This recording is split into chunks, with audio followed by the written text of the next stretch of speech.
आज मैं आपको एक ऐसी जगह पर ले चली हूँ जो खूबसूरत के साथ साथ रहस्यमयी भी है।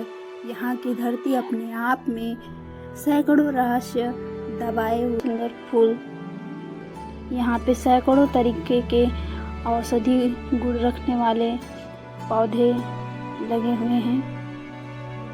बाकी तो फल फूल के पौधे हैं। और जिन्होंने ये कुटिया बनाई है उन्होंने काफ़ी खूबसूरती से इसे बनाया है और मिट्टी से ही ये बनी है और मिट्टी से अनेकों कलाकारी के नमूने यहाँ पे आप देख सकते हैं सब। और ये है दीवार का वो हिस्सा जहाँ पे मैं पेंटिंग करने वाली हूँ।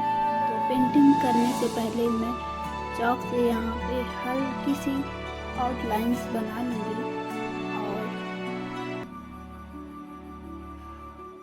पेंसिल से मेरी डिटेलिंग पूरी होने ही वाली थी, तब तक मैंने देखा कि मेरी पेंसिल का जो ग्रेफाइट है वो ख़त्म हो चुका है और मैं घर से शार्पनर लाना भी भूल चुकी थी।